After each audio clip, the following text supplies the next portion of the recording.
Hello and welcome to the New World Review, your source for everything anime and manga. And today, it's time for action as we explore some of the greatest fights that Hunter x Hunter has to offer. Now it's kind of weird because despite the fact that Hunter x Hunter does fall into the battle manga category for all intents and purposes, it doesn't really subscribe to standard shonen combat, at least not in the latter portions of the series, but it does still manage to pull off some superb spectacles, often imbuing them with a great deal more depth than standard punchy series would. So it's time to honor those pieces of action here today, with the criteria for this list being fairly simple. First up, we will only be exploring canon Hunter x Hunter material, which mostly means that anything that happened in the movies is not up for contention. Secondly, I guess I should also state that my definition of the word fight is quite broad. It can be generally summarized as an exchange of violence between two or more parties. I just add this because I know the internet can be a bit weird about semantics, so just so you know, we're looking quite broadly here. But with that out of the way, let's begin. Welcome to the top 5 best fights in Hunter x Hunter. Number 5.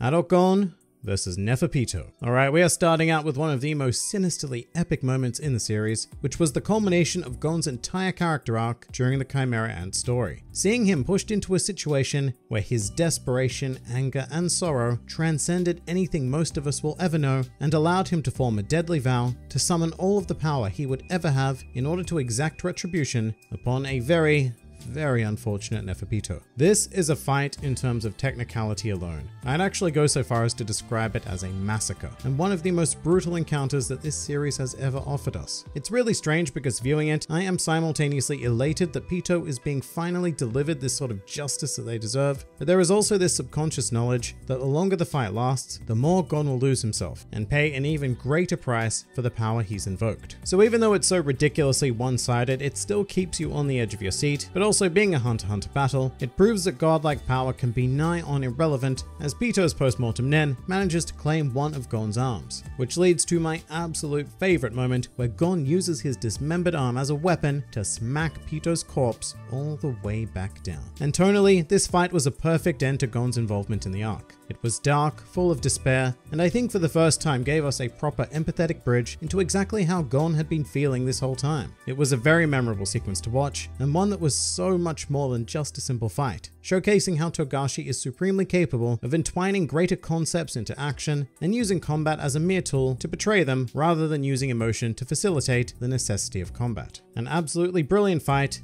and one that should go down in the history books for both the anime and manga mediums. Number 4. Hisoka versus Rolo. So here's a unique one because this battle, to my eternal annoyance, still has not been animated to this day, despite it being one of the most intriguing pieces of action that Togashi has ever put to paper. It's also far from equal, just as with our previous contender, as from start to finish, Rolo completely outclasses his opponent by displaying the true potential of Bandit Secret in combination with his keen intellect. And there are so many abilities and crazy combinations at play in Rolo versus Hisoka that it made my mind melt when I first read it. Because not counting Bandit Secret, Rolo has 6 new abilities to play with, and he very rapidly switches between their combinations, as the readers are left blankly staring at Hisoka and relying on him for an explanation of what's actually happening. But the strategy itself was pure genius, and it's incredible to watch Hisoka be trumped at every step of the way during this battle by an opponent who did nothing but outthink him. It really created a stark contrast between these two combatants. One, a highly strategic and heavily utility prioritized fighter, whilst the other is this more improvised barge into any situation with your 1.5 Hatsu and see where life takes us kind of guy. And this fight showed us the utter decimation of the mindset of the latter, handing a character who for all intents and purposes was invincible up until this point in the story an incredible defeat and even a death. And were it not for Hisoka's own personal lust for life and invoking post-mortem Nen, that would have been the end of him. But instead, what this fight ends up doing is setting up an inevitable round 2 clash where I suspect that things are going to go very differently. And to be honest, the only reason why this fight is not further up on this list is because I haven't seen it animated. Once it is, and if it's done well, then that is an entirely different ballgame. Number 3.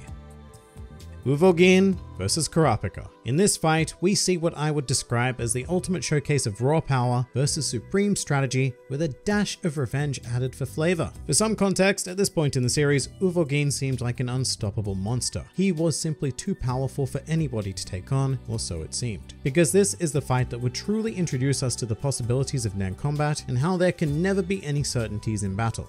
Kurapika chose Uvogin carefully as a test subject, viewing him as the ultimate source of raw power amongst the Phantom Troop, a group of individuals that his particular abilities were tailor-made to deal with. As a result, there was no point in this match where Kurapika was in the slightest danger of being overtaken. But it was still an incredible fight to watch because seeing Ufogin in action is quite the spectacle, very reminiscent of a more Dragon Ball style combat, where strength is everything, and he attains quite a serious presence due to that. And then watching Kurapika just walk all over him, that was just, wow, that propelled Kurapika into the stratosphere of respect in my mind. I mean, I said before that there can never be any certainty in Nen combat, but that's only insofar as you don't know your opponent's abilities. Kurapika analyzed Ufogin, and he was so confident that he even brought a shovel to the battlefield to bury Ufogin's eventual corpse. But like many fights in the series, this wasn't a straightforward action showcase with gratifying results, because even after Kurapika kills Ufogin, we are left with this overwhelming sense of, well, did Kurapika actually win? Because even though he didn't take any standard damage, this encounter thrust him further into the darkness than we'd ever seen him at this point. And he also failed in extracting any information whatsoever from Ufogin. So it was a really bitter victory in retrospect, and I like being left on that lingering sense of, well, I don't really know how to feel about what just happened. Such great mixed emotions generated from a superb narrative and very aesthetically appealing choreography. Number 2. Gon vs Hisoka, Heaven's Arena. So this conflict is what I would pinpoint to be the exact moment in time where I fell for this series. In terms of sheer choreography and adaptation to the animated medium, this stands out above all other fights in the series in my opinion. I can watch the opening exchange of this match over and over and over again, never getting bored and still managing to feel the tension that is crafted so brilliantly with heavy use of a minimal yet powerful soundscape accompanying every hit. It's a real hold your breath moment when this begins and succeeds in drawing you into the action, as if you're a participant of this fight as well. And that is something that is so rare to achieve, even in some of the greatest anime bouts, and the first portion all culminates in a single punch from Gon, at which point the soundscape just cuts in this fantastic beat drop moment, where we as the audience know that Gon has effectively won this fight by being able to take that first step towards Hisoka. That is, of course, despite the fact that he does obviously lose the match, and by quite a wide margin as well. But that really wasn't the point of this. The point was to return the insult that Hisoka had given him during the Hunter exam. I mean, the rest of the fight is also great, with Gon being pushed to his limits against Hisoka's Bungee Gamhatsu, but nothing really compares to the glory that is that opening exchange, which will be forever etched in my mind. Although there is one fight that manages to top even that, and I'm sure at this stage, most of you can probably guess what that fight is. Number 1.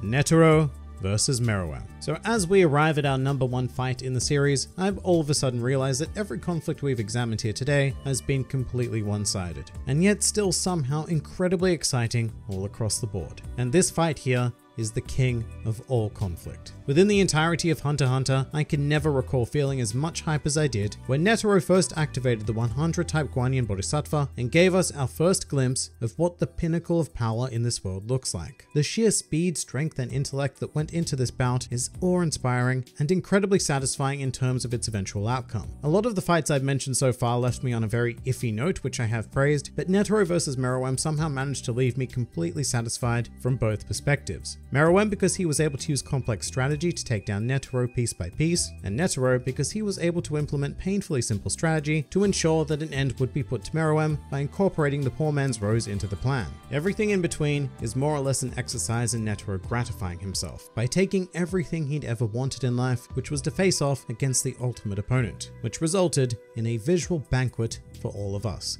especially in the anime. And I really can't emphasize enough just how rewarding it was to see a character like Netero pushed to his absolute limit and showcasing the true potential of humanity as well as its true terror in the face of defeat. This fight could have a thesis written on it in regards to every aspect it explores, whether it be simple stuff like how to structure a satisfying piece of story with 2 overpowered beings, or something much deeper like an exploration of what it means to be human, and in the end, who personified humanity better, Netero or Meruem, because there is an argument to be made for both, or whether or not they just represent different sides of the same coin. It is absurd that an anime fight can force me into wanting to think on this level, through what is generally meant to be a mostly mindless entertainment-filled exercise. But that is what Netero vs Meruem does for me, and that is why I consider it to be by far the greatest conflict in the series. And that pretty much does it for the top 5 best fights in Hunter x Hunter. If you enjoyed this video and the content this channel produced in general, then please do consider donating to the New World Review Patreon, because the support of all of you amazing people is what continues to make this channel possible. And if Patreon isn't quite your style, then please do leave this video a like, share, or subscribe, because it also helps support this channel an incredible amount. And if you'd like to join the fun at any time, then please do head over to my Discord server, where a wide array of shenaniganry takes place on a daily basis. And finally, please do comment with your favorite fights in Hunter x Hunter. This has been the New World Review, and I'll see you next time.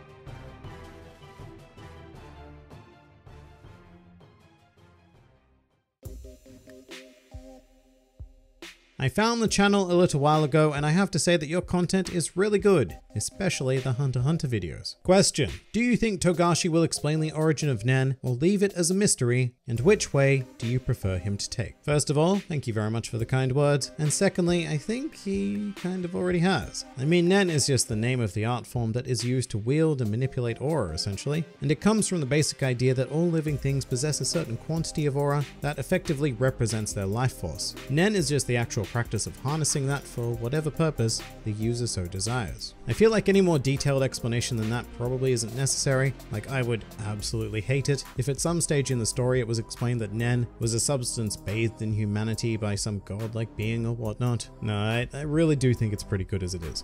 Which group do you think will win against a fight? The Royal Guards or the Phantom Troop? Look, until proven otherwise, I have to go with the Royal Guard. They're just far too powerful, and the only troop member I see being able to stand up to even one of them is Rolo. And even then, he isn't the type of person who operates efficiently in an improvised situation. He's much better if the conflict has been planned. So if Rolo understands the Royal Guard and is given a couple of months to prepare, then maybe I could see him taking one of them down. But they're just such intensely powerful beings though, with unfathomable aura reserves.